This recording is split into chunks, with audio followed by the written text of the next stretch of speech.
Orang itu dari punya sepeda terus punya motor, dia mulai muncul kesombongan. Dari punya motor menjadi punya mobil, tambah lagi kesombongan. Jadi dia terancam sebenarnya oleh kelemahan jiwa. Jadi setiap akses yang naik, akses yang berkembang, itu resikonya karena dia harus diwadahi oleh jiwa manusia yang lemah, maka eksesnya adalah kesombongan itu, keangkuhan. Jadi singkat kata, makin kita kaya, makin terancam untuk hancur oleh kesombongan. Dan ini bukan hanya soal kaya, makin pinter juga biasanya makin sombong, Mas. Jadi ada yang namanya kesombongan feodal, itu untuk orang-orang kaya. Ada kesombongan kuasa, itu orang tuh makin berkuasa makin sombong, makin tidak tahu bagaimana berdiri sejajar dengan orang lain. Jadi kekuasaan menciptakan kesombongan, kekayaan menciptakan kesombongan. Dan saya ingin mengatakan poin yang sebenarnya bukan itu. Kepandaian juga sangat berbahaya untuk memunculkan kesombongan kita. Dalam bahasa populer kita sebut keangkuhan intelektual.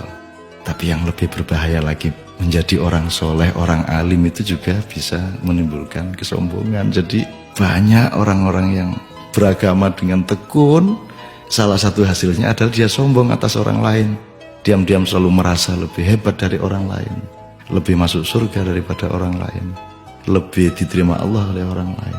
Jadi teman-teman sekalian, sesungguhnya ajaran yang paling dahsyat keindahannya adalah ajaran mengenai tawadhu, ajaran mengenai kerendahan hati.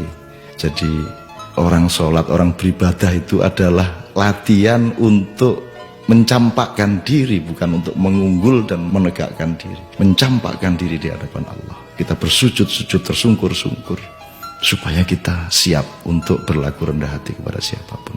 Karena sekarang ini betul-betul bukan hanya orang kaya, bukan hanya orang kuasa, bukan hanya orang pintar, tapi orang alim juga sombong. Itu namanya kesombongan kesombongan orang alim. Jadi tidak lantas kita jangan jadi alim supaya tidak sombong, atau jangan tidak kaya supaya tidak sombong, tidak begitu. Tapi kayalah tapi tidak usah sombong, kuasalah tapi rendah hati, pandailah, karena itu menjadi justru lebih arif dan menjadi alim serta solehlah, supaya engkau mampu merendahkan dirimu di bawah orang yang paling rendah pun di kampung-kampung yang kumuh tempat engkau lewat dengan kakimu. Terima kasih.